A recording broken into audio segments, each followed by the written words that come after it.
Welcome to the Midnight Entrepreneur. I'm your host, Easton Bennett, alongside my fellow co-host, Tyler Sinden.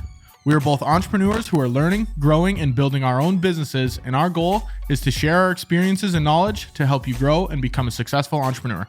Strap in. Tyler, what's going on? Episode 15. We're back. Episode 15. Yes, we are back. Not too much over here. Just going about our days. What about you?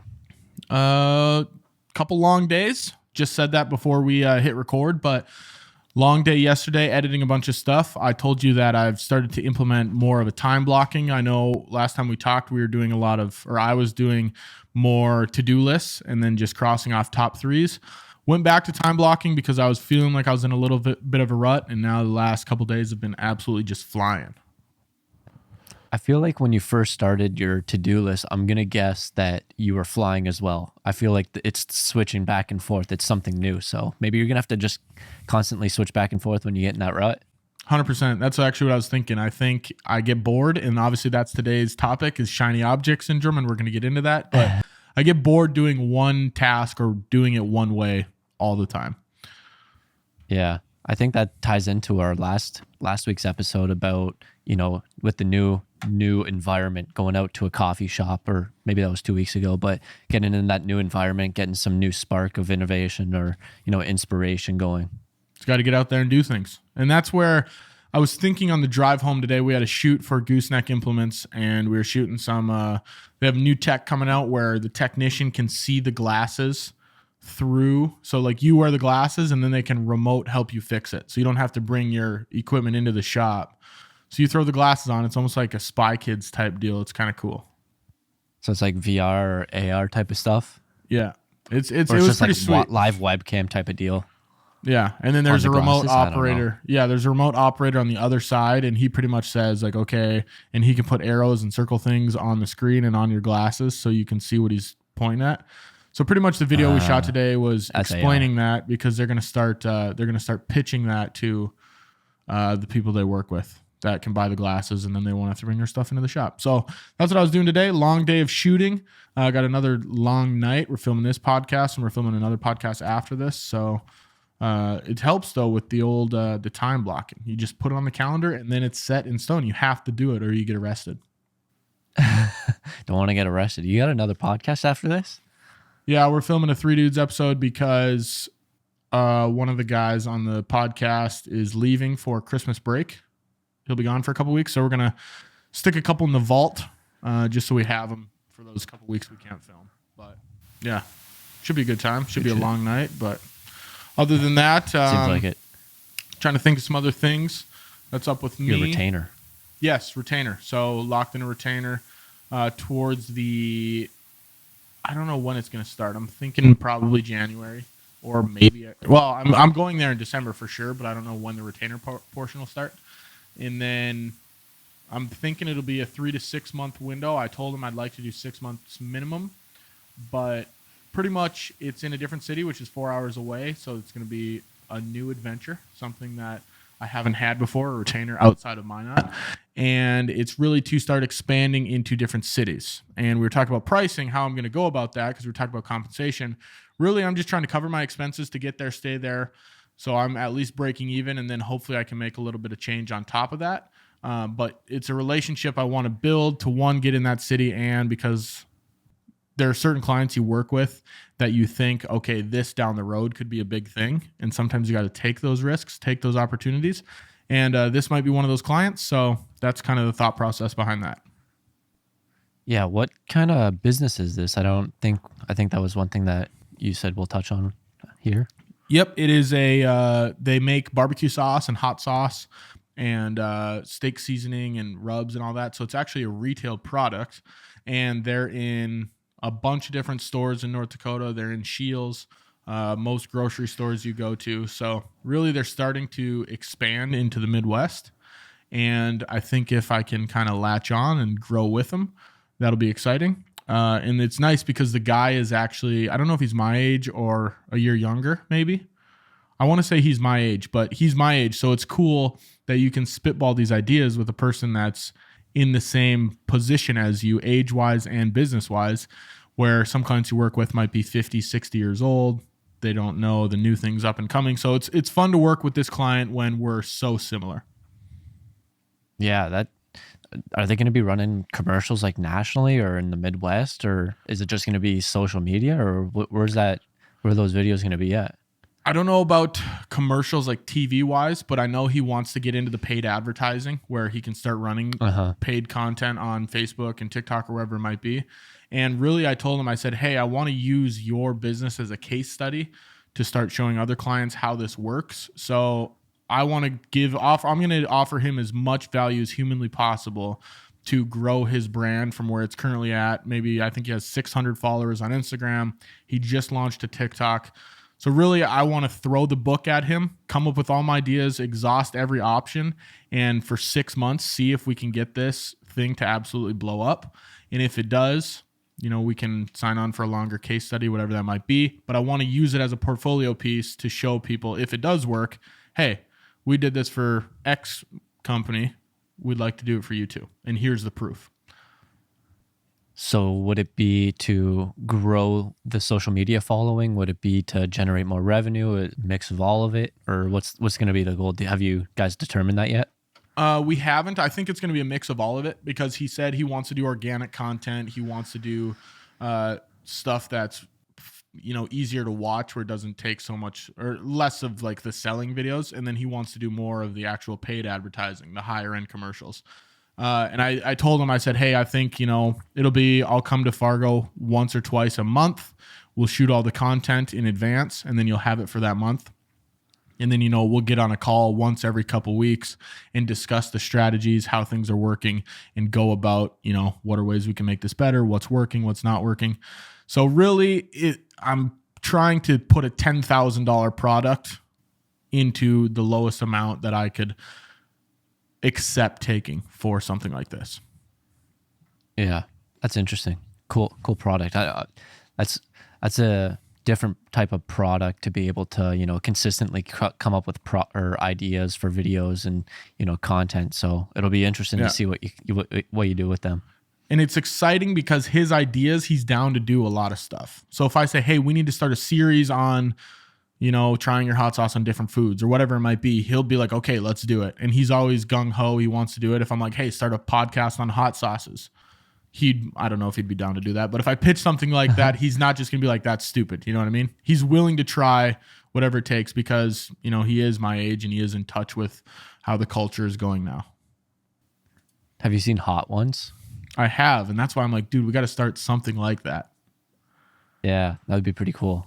Because even if you're not YouTube, even if you're not like, hey, try our hot sauce. If you just start a show and it's just presented by Big Deck Barbecue, which is the company name, then people are going to be like, oh, eventually I'm going to try this hot sauce because there's this sweet show I watch where people burn their tongues off or whatever it might be. So yeah, I don't know if this is what you said, but like just trying it on every single piece of food and seeing if it works. Maybe it's like a TikTok series where it's, you try it on eggs, you try it on celery, you try it on broccoli and see how it tastes and just rate it. Know, yeah. Won't be the worst thing ever. That'd be content. Yeah. But that's where that's going. I'll have more updates moving forward with this. I have to get him some more information by tomorrow. And then I'm going there on December 17th. So this comes out on probably the 13th, I think. The 13th is Monday. Or no, 12th. I think December 12th. So this comes out the 12th. I'll be there the weekend after. So, yeah, that's kind of an update on my end. I decided I'm going to start filming some weddings in 2023, I think. Had like 4 people reach out yesterday, which is absurd. So other than that, nothing really new. Anything new on your end, Tyler? Big year for you. Big year. Not too much, We're just going about our day to day. We had a meeting today, and I think that's one thing that we need to be doing more often. And I think I'm one person that is not a big fan of meetings because they can be a huge waste of time. But what I find is, weekly check-ins and planning out, it helps motivate you a little bit, gives you some direction and, gets both of you on the same or similar track and, plan out a little bit. And that's one thing that, we had a little period where we weren't really performing well. And I think one thing that we were missing was the meetings that we would do, because when we first started, we were doing weekly meetings, always checking in, figuring out stuff that we could do, planning and whatnot. And we just had one today and it was good. And I think it was a week or two ago. So we've been back on doing it and getting, our meetings, and that really helps us, plan out a little bit and actually get us motivated to do some stuff. So other than that, just trying to implement what we're planning. I underestimate meetings, I think, because I work for myself. So there's not a ton of meetings that I have. Like, I'm not in the corporate world where I have a meeting every half hour, where I almost wish I had someone to have, like, this is kind of like a weekly meeting, but if I had someone that was really in depth, like working on Bennett Creative Media on the day to day, that I could meet with and say, hey, let's do this or that or this. I think that would be super beneficial, but I'm not at that point. I'll be a consultant for you. There you go. Do I have to pay you? Not at the start. We'll see how we go. You're like, I'll take royalties, 3% of every sale. Yeah, we'll do that. We're trying to generate more revenue here. I know last week you mentioned touching on your guys' Movember. Do you want to touch on that before we get into the topic? Oh, right. Yeah. So Movember, we obviously had our promotion and we were donating 100% of our profits. And I don't know how much of our social media, we didn't do as much as, we hoped for, but we tried our best to be out there, spread awareness, and, hopefully just raise a little bit of awareness for, Movember and both Nuevo. And we did have our best month for sales in terms of, once we scaled it back from ads, we had our best month organically, which is really cool to see. I don't know how much of an influence was from our social media impact, but it was really cool to see that we were able to do that, help raise some awareness, donate, and, it was just a good month. And, it was one thing that I think it's getting other people on board with you to where you're pushing each other and helping strive for a bigger goal. Because I know with my business partner, Riley, he wasn't really a big runner and I was running before that. And with Movember, you got to get out there and move a little bit. And he went from not running at all to running 2 miles every day. And that, motivated him to do more. And I think just being around other like-minded people helps motivate you too, because another thing that he was also doing was doing 200 reps of abs in addition to his 2 miles. So I think it's just being around other people that are, helping motivate you. And that was just one cool thing that I noticed with Movember. It, got us motivated to do stuff together and, be better with each other. Which is exciting when you have someone else to do it with. Because a lot of times you do things by yourself and you're like, oh, it's just the same old thing every single day. Do you guys think it's going to be something you're going to do every year? Yeah, I think so, because one big aspect of that business is supporting Movember and, men's health, men's mental health. And 1% of our sales do go towards Movember. And that's just been one thing that we've always had. And we just decided during Movember, why not just, donate 100% of our profits? And that's what we did. So I don't see why not. It's, a good way to help raise awareness for Nuevo, and also we're supporting a great cause. So I think we probably will. I don't see why not. Yeah, it's pretty cool. And it's something, now that it's an annual thing, you can look forward to it and people can start to feel like, oh, if I'm going to buy something, in November, I can do it. So yeah, it's kind of exciting doing something year over year. So good work, Tyler and team. Thank you. But Easton. that's our little brief talk to begin the episode. We're going to be talking about what we like to call shiny object syndrome in this week's episode. And Tyler, we both kind of went through this. We do here and there. What will be your definition of shiny object syndrome to these people? Definition. I think it's just going from one thing to another thing constantly and not sticking through long enough on that one thing to see it through. Where do you think it stems from? I think that's about it. Boredom, probably. Boredom, or just, seeing an opportunity and thinking grass is always greener on the other side. Mm-hmm. And, it's not always greener on the other side. And you don't really know until you actually try it. And I think people just lack patience. And I think that's one thing that our society right now struggles with, is patience to be able to stick it through. They want everything now. We live in a really instantaneous world where we order on Amazon. We get it the next day, sometimes within same day. It's just everything's now, like text messaging, calling, everything. So I think our lack of patience is where shiny object syndrome comes from. And that's an extremely long definition. What do you think?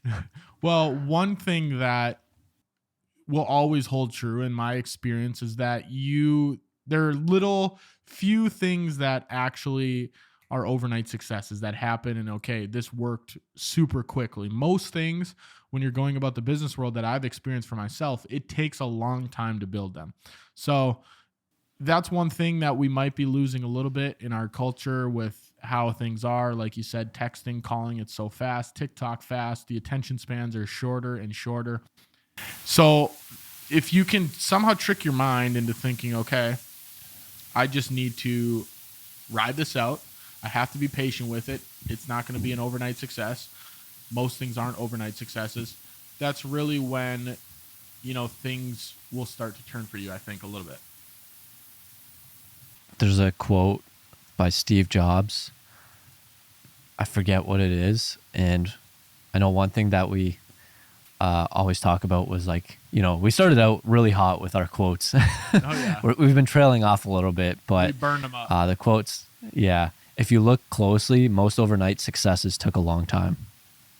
Which is true. And I didn't realize that Yeah. because I used to see people getting famous on YouTube, and now people are getting famous on TikTok, and Yep. think, why can't I do that? Why I should post a video and be famous? Well, then you look back at their accounts. They posted 500 YouTube videos. They've made 1,000 TikToks, or they've been in business for 10 years and they're finally getting people there. I interview a lot of business owners on the other podcast, and a lot of them say, my business didn't really pop off until we were doing it for however long. And that maybe is skewed to the public sometimes, that people just think, oh, you're lucky it was so successful right away. And here's a quote for you. You're only crazy until it works, then you're a genius. I don't know who said it, but I think I texted you that yesterday. Maybe, I can't remember. But Albert Einstein. We'll go with it. Einstein said that. And if he didn't, then quote me. I made that up. But that's one thing Albert I really Einstein, believe. Easton Bennett. Yeah. Because I was talking about my buddy. He was deciding where to go and what he wanted to do in school and where he wanted to go after that. And we were talking about when I used to film videos in my parents' basement. Man, were they cringy. I was literally in my bedroom. I was filming them. It just wasn't super professional, and I was acting professional, the old fake it till you make it. And looking at that time, they were cringy. I'm sure people were like, man, this is hard to watch. But after 4 years, you forget about those things. And I don't know if no one sits at home and they're like, man, you remember how cringy those videos were? Yeah. They don't think about that. And that's one thing that helps you is that was all practice for you. Those years that you were doing that in the basement, you learned how to be in front of a camera. You learned how to light. You learned how to use a camera. And, that adds up. So you look at Mr. Beast, you look at Marquise Brownlee. I think they had 100,000 plus videos before they actually blew up and became this overnight success. And people don't really realize that. And one thing that I heard about Google and the founders there, they didn't really care about blowing up. They said, if no one finds us for another day, that's better for us because that gives us another day to get better. Oh, I like that quote. I might be paraphrasing it, but it's something like that. So it's, you're getting better constantly. And when you're practicing, when you're putting in that effort, I think when you're doing the shiny object syndrome and you want to avoid it, I think you have to go into something and say, I'm going to do this for a minimum of 5 years or minimum of 10 years or whatever it might be. Whereas a lot of people, they'll get a new job or they'll start a business and then they'll give up after, a couple months. And it's tough to build, Amazon wasn't built in a couple months or even a couple years. It was built in like 20 years. And that overnight success, that took a good 20 years. Yeah. Rome wasn't built in one day. That's what they say. And it's funny you say that because I've subconsciously to myself always thought that when I start a new venture, if I want to start a new podcast or I want to start a new business or whatever, I always pick a certain amount of time. I'm going to run with this for however long. Let's say I'm going to do this for 3 years. I'm committing to 3 years. If it doesn't work in 3 years, I'll reevaluate. And I had to tell that with the, even this podcast, when we talked about starting this podcast, we said we're committing to 20 episodes. If we have to look at 20, if we have to look after 20 and think, man, this is just, we hate doing this or whatever, then we can. But we committed at the beginning, said, hey, we're doing 20 episodes. 20 episodes puts us in the top 20% of all podcasts. So I think setting terms of how long you're going to do things, the longer the better. Obviously, if you start a business and you say, I'm going to do this for 10 years, you're going to see more success than if you say, I'm going to do this for 2. But subconsciously to yourself or writing it down, committing to a certain amount of time is super beneficial. Yeah, you hear a lot about people with podcasting. They say first 5 years, they didn't have barely any listeners. And then all of a sudden it just starts that hockey stick where, you're kind of going there and then a few people here and there pick it up. And then it just starts snowballing and becomes a huge success. And it doesn't happen if you don't put in that time, you don't put in that effort, and all that time and effort adds up in practice and you become better for when that person does stumble upon you, say in a year, say in 2 years, say in 5 years.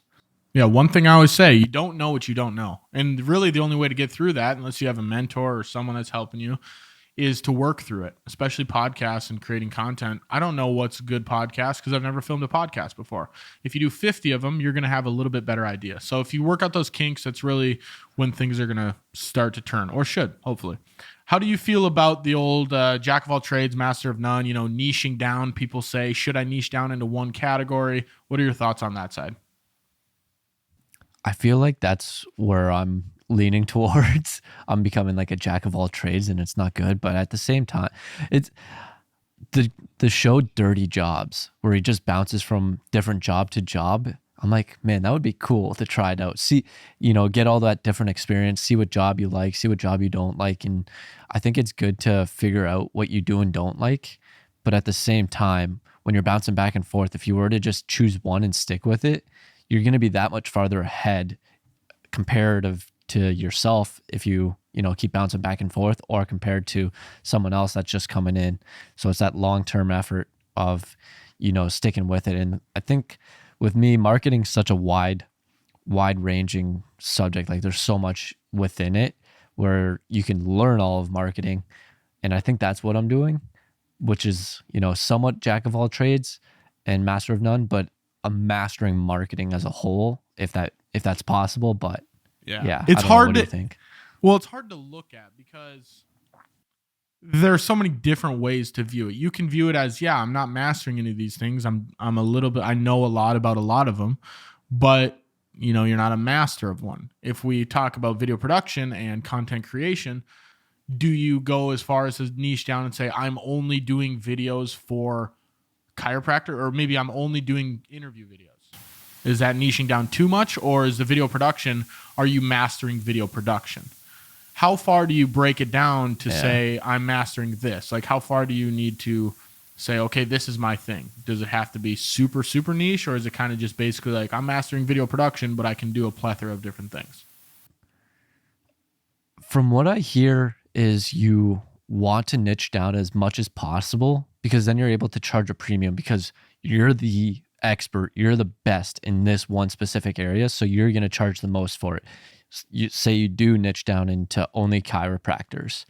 The tough thing about that, I don't know if you would give exclusivity, and then if you're in a small town, you'd only be able to have one client. Yeah. So it gets a little bit tough in that area. But I think niching down, being the expert in this one area, and then growing that. And then I think that's, what you hear a lot about. So yeah, it's tough. I don't know. It seems like you're starting to branch out. Yeah. I mean, I like to do a lot of things because if I feel I would get bored if I did, and maybe that goes back to shiny object syndrome. I feel like I would get bored if I did one specific kind of video every single day. If I had to film an interview video for chiropractors every day, I'd probably get bored. I'd be like, I've done this 1,000 times. And I think it varies based on what business you have. If you have, a great example is there's a lot of website companies out there that say, hey, we just do websites for optometrists. So we're just going to do websites for optometrists. If you want a website for your eye doctor business that you're starting, this is the company to go with. They don't do it for dentists. They don't do it for chiropractors. just optometry. Whereas that's easier because one, websites are remote. You can get on a call. You can talk things through. You never really have to be there in person. You can ask them for assets. Say, hey, we need photos or we need videos for the website. And then it's in charge of the business to go out and hire that to either get professional photos or videos done or copywriting, whatever it might be. But businesses like that are easier to niche down because there's not much one-to-one contact in person. Whereas video production, if I'm filming just for chiropractors, well, maybe there's only 7 in the city I'm in. There might be 1,500 across the country, but I think it opens up the opportunity to be able to be traveling and go to different cities. And, maybe you just do it for the very best chiropractor in every single, city. So you're just traveling to city to city to city. And I think it just opens up that opportunity to be able to do that instead of just, I don't know. I think that for that specific industry, I think that's what it would be. But at the same time, you saying you get bored, that, someone doesn't go into playing a piano and think I'm going to get bored playing the piano and want to branch out to playing the guitar. They master it. They put in their 10,000 hours, and that's how they become such great pianists, because they put the time in, they put the effort in, and it's playing the same instrument all day, every day. So I think a better comparison would be mastering one song on the piano, though. The piano is video production.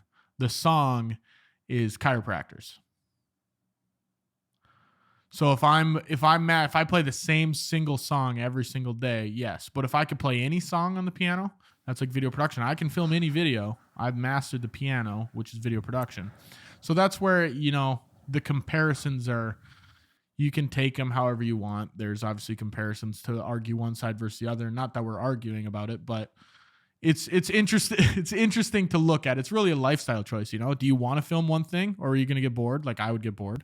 I like meeting new clients, trying to tell stories of different products, different stories. That's what I enjoy about the process.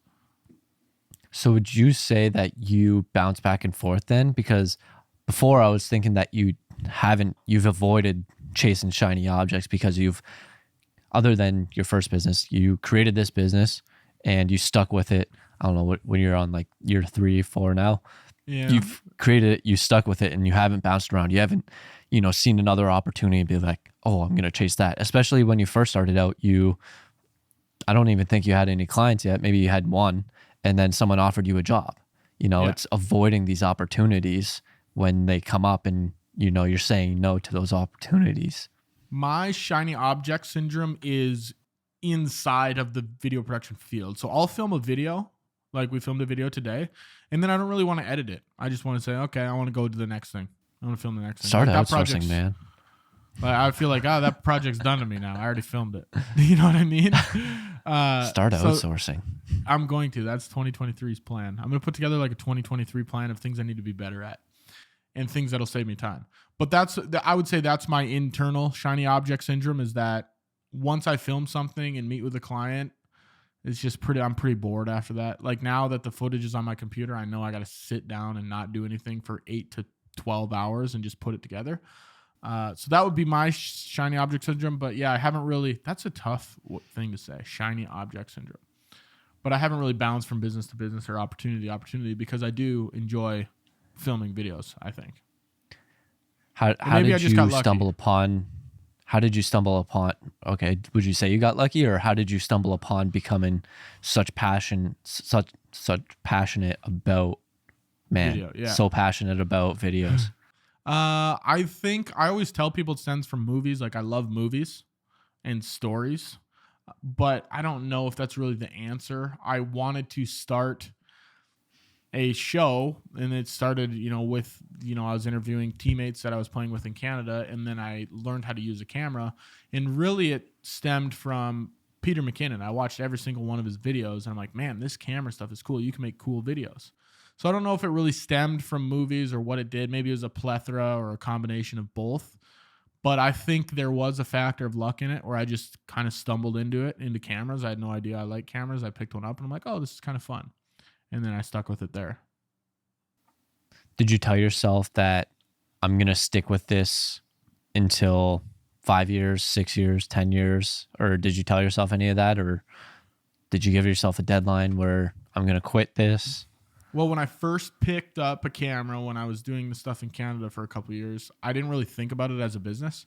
It was more, let's make cool videos. Let's learn how to do all the camera tricks. I'll make fun YouTube videos with my friends.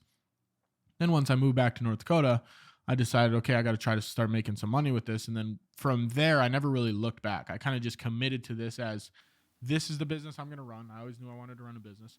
This is what I'm going to run, and I'm going to make badass videos. I'm going to tell some crazy stories. And then I've just kind of been running with it ever since. I've never really thought if I should quit or if I should look for a different opportunity. Have opportunities come up other than that first one when you first started? Job offer wise, I probably have had two, but they're or both like doing, a different, or wanting to go into a different industry, different business. No, it was just the two job offers, and they were both just internal video production. So it's just like, hey, come work for me and do video. We'll pay you a salary. But I was like, nah. I like doing whatever I want during the day. So I don't know, but I what are your thoughts on people, finding their thing? Because I know it's difficult. A lot of people say, well, I don't know what I want to do. And Gary Vee always talks about you just got to try a bunch of different things. But what are your thoughts on it?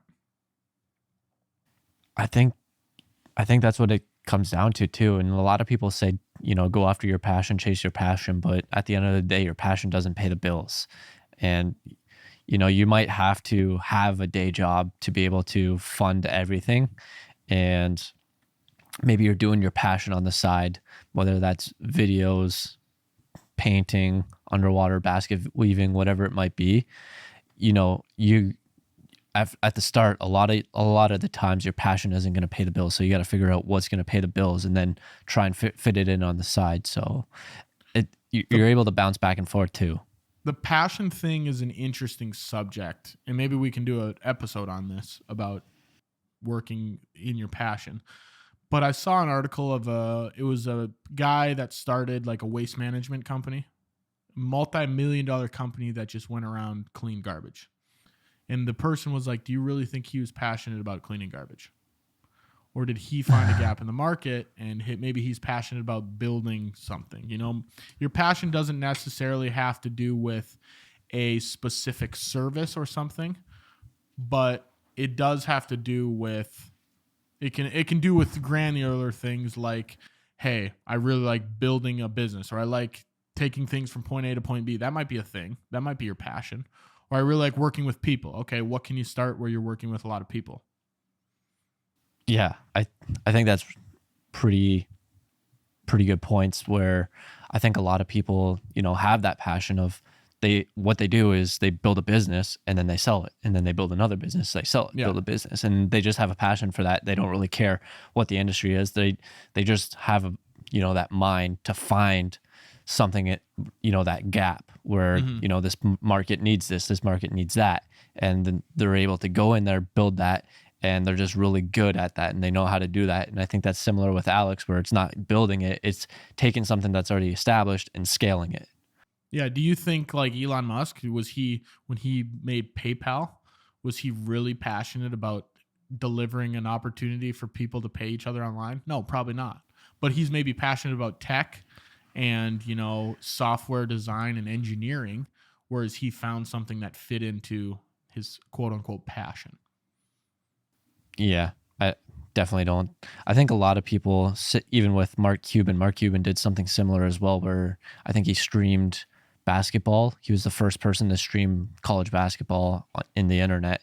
And I think he just saw a market availability there, or, a market gap where he could, I think he originally started with a bar I think he went to University of Wisconsin. I don't know where it was, but he started with a bar, and I think it was fairly successful. And then he created this online streaming platform for college basketball, and he was the first one to do that. And probably wasn't passionate about it. He was just had that mindset. He had an idea where, hey, there's this opportunity here. Let's pursue it and, see what we can do with it. Yeah, and he was probably passionate about sports. That's what, and then he built a business around sports. That's a lot of things. Like, I guess if you looked at my passion, I'm passionate about movies. I love movies. I love TV show, all of it. Well, I can't just sit and watch movies for my job 24/7. That's my passion, but I can't make money. So if you pivot into, okay, go into the video production field, that's how you kind of, use your passions to find your thing. Seems like this episode's getting into a passion episode. Passion. We love it. What else we got on our notes here? Something that you would spend hours a day on. That's something you do have to look at, the 10,000 hour rule. Yeah, I've been struggling with this recently because I've just been trying to think. I'm seeing a lot of these people that are extremely good at their craft. There's this freestyle rapper. There's this guy playing a piano. There's all these people, and you just see them. You're like, holy crap, they're so good. They're amazing. I want to be like that. And what I'm starting to realize is they've been putting in 10 plus years of their craft to be able to get to where they're currently at, to where they have everyone saying, wow, this guy's amazing. And I'm trying to figure out what I want to be able to, put all that time and effort into, and what I'm going to, enjoy or have fun doing in the process. And, that's where I'm struggling a little bit right now. Yeah, because you do have on here that you've been struggling a little bit. Have you thought any more about what things that you're quote unquote passionate about? Back to the passion part of the episode. But things that you would be willing to put 10,000 hours towards to become a master of it? Man, honestly, I like travel, but I'm just thinking that I should just stick with marketing. I have a couple years in already. I don't know how many hours that would be, but I'm fairly knowledgeable there. I know and understand the industries and how marketing works. I have a good understanding, and I'm just thinking maybe I should just stick with that a little bit, and then, pursue that, try and be the best marketer I can possibly be, and just put in the time and effort for that. And if I don't like it, I don't like it. But I think later down the road, I forget that saying where you can't see the dots connecting forward, but you can see them connecting backwards. And that's what I'm thinking. Maybe this is what it is, and I just need to stick with it. And then later down the road, I'm going to be able to see it coming backwards, and it was marketing, and it's leading me to these bigger and greater opportunities. That's what's exciting about going into ventures like this. You never really know where you're supposed to be going. Like, you're like, eventually I get to a point and you're like, oh, it all makes sense now. Is this big old dive, connect the dots, and that's how I got here. Yeah. So that's one thing I'm struggling with, and that's what I'm thinking I should just be doing and not be bouncing back and forth, because you got to be able to stick it out to be able to see the long-term game. If you constantly bounce back and forth, you're not going to be able to see it through to the end, and you're not going to be able to reap the rewards. You got to be able to plant that seed, be able to water it every single day, and then in 5-10 years, then you'll have that reward. So I feel like I'm already a good chunk into the marketing realm. Just maybe stick with it. What are your thoughts on knowing when to get out? Because obviously there are times where something isn't going to work. You're going to have to quit. I hate using the word quit, but you're going to have to move on to something else. Do you have any strategies or thoughts on knowing when that's, something that you should look into? There's a good book by Seth Godin called The Dip, which is basically this premise where, you have those ebbs and flows in a market where you get really excited, you get really passionate, and then all of a sudden it dips down, you lose motivation, you don't want to do it. And a lot of the times, like, you're going up the scale, but at the same time, you're going to have those dips. It's not going to be straight linear up. So you got to know when it's going to be like a dip and when you're still going up. And when you go into a venture or business, whatever it might be, to have an end plan is what he says. I'm not going to quit if this happens, but if this happens, I'll quit. So it's just having a game plan going in, and maybe it's just having a set thing. Like you said, I'm going to do this for at least 3 years. I'm going to do this for at least 5 years. And then if nothing comes out of it, we'll see where I'm at in 3 or 5 years. And that's one thing that Alex Ramosi talks about is, help me get to X point. I'm willing to do whatever for the next 10 years. And Yeah. when you think on such a large scale like that, possibilities are endless, you know? Dude, 10 years is bonkers. Like if I right now committed and I Yeah. say I'm going to do Bennett Media for 10 more years, I'm going to be 34 years old. Like if That's I so can't young. if I can't make video work at age 34, I'll move on. Gary Vee would cut his limbs off to be 34 years old. Yeah, he would frickin' swim with the fish. He'd turn into a fish if he could be 34 again. Yeah. Did you But, hear that yeah. one thing that he said? It was so stupid. He basically, I'm pretty sure he said that. He said, I would cut off my limbs to go back to be 20 years old or 25 years old. I'll be a nugget. Yeah, I was like- I'd have people pushing me around a wheelchair. I'll be a chicken nugget. I'll be a vegetable. Yeah. Some of the things he says is crazy. I do agree with a lot of his points, but yeah, I mean, he sometimes goes off the rails a little bit. So we talked about kind of how you're seeing that a little bit. Is there anything else you want to talk about shiny object syndrome? The only thing I really want to say is one thing that's helped me is to automate the processes that get me into the ruts where I don't enjoy doing something in my specific field. So my shiny object syndrome is going from project to project. If I can automate and use my time as effectively as possible for the stuff that I don't like doing to get that done as quick as possible so I can do the things I enjoy, that helps a ton. Whether that be video editing and I have a super seamless process to edit videos quicker, to organize footage quicker. If I can minimize the time doing the shit work, it really helps me with the shiny object syndrome. Yeah. I feel like, yeah. Are you finding any good ways to automate that? I mean, I try to automate the whole editing process as much as possible because I hate it.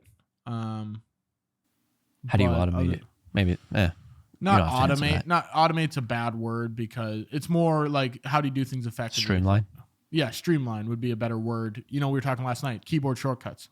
I have made my keyboard shortcuts so user-friendly with my left hand so I can literally edit for the least amount of time possible. I've figured out ways to organize my footage in folders that every single project looks exactly identical, so I'd waste no time looking for any footage anywhere.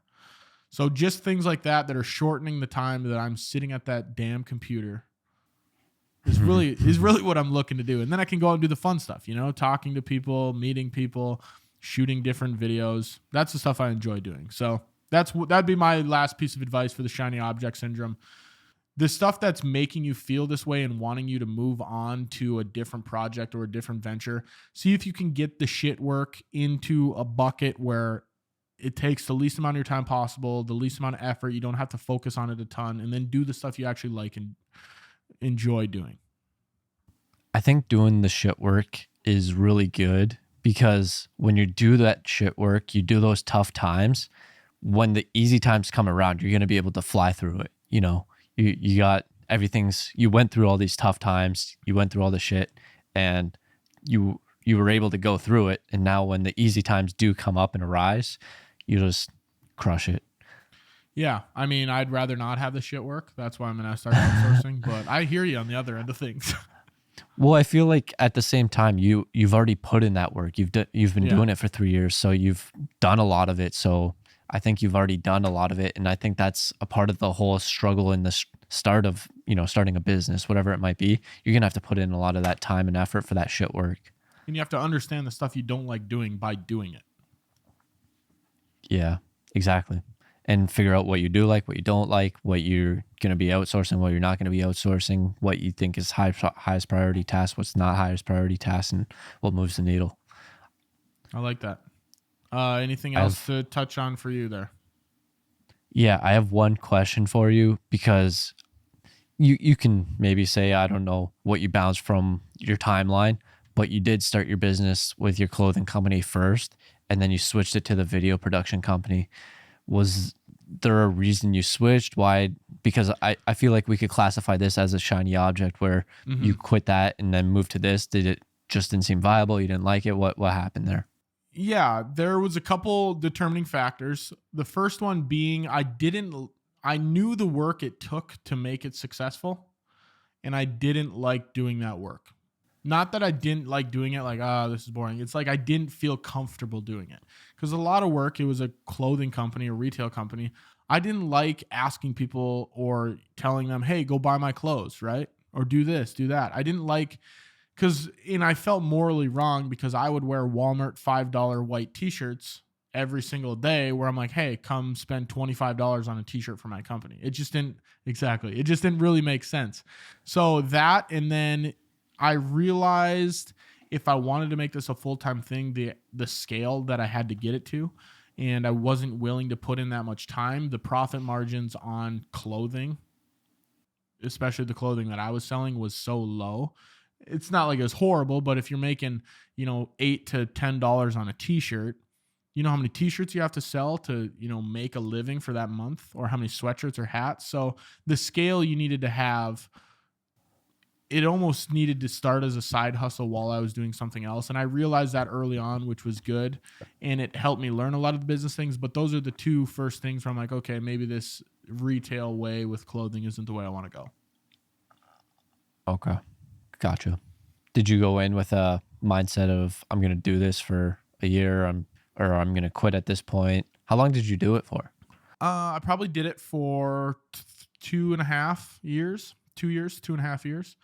And I never really thought to myself, hey, I'll try it for this long. But I went into it thinking I'm going to start a huge, massive company. I was very naive, blind confidence. We talked about in the previous episode. I didn't realize I knew nothing about business. I think if I started a clothing company today, I'd be much more successful.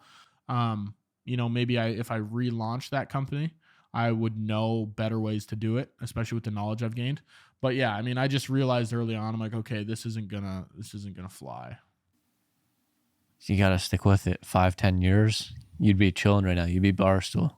I would. I'd be at year 6 or 7 right now. Man, that would be crazy, actually. But I don't know what I would have been doing the last 3 years. How much money I would have been making. Yeah. Hey, that's part of the struggle. Yeah, but no, I mean, yeah, I got lucky there, knowing early on, and I kind of had an idea, and my passion for it kind of died out a little bit. I was never, back then I wasn't really into that much fashion. I wasn't a great graphic designer, so the designs weren't amazing. I didn't really care what I wore. Now I care a little bit more, but yeah, I mean, there were just so many factors that added up where it's like, okay, let's try something else. Okay, makes sense. Yeah. Let's get into this week's business idea. I have failed us, and I did not bring a business idea to the episode this week, but good thing Tyler had 2 last week that I could choose from, and I'm going to choose the second one that we didn't talk about last week for this week's episode. So Tyler, get into this week's business episode. I promise I'll have one next week. And macro restaurants, that is the name of this week's business idea. Yeah, I think it depends. So it's going to be a really niche market that you're going to be targeting this towards, and also it probably does exist in some cities, but having a macro restaurant where it lays out all your macros for your foods, and I think it would primarily be really healthy foods that, maybe people that promote a healthy living, they work out, they run, they want to eat healthy, they care about what they're putting in their body. That's going to be your niche target market. So it's going to be a tough market to get into, and you're not going to be targeting every single person. So it's going to be basically a restaurant where you on the menu, you have all the macros, and it's also going to be really clean. So it's going to be, your chicken breasts and I don't really salads, healthy foods. And basically it's just going to be chicken and salad, quick and easy. Yeah, pretty much. That's the restaurant name. Hey, it's called Chicken and Salad. Yeah, it's not a bad idea, but I'm pretty sure I saw one around where I live, but it's not a restaurant. It's just grab and go type of deal, like maybe meal prep type of thing.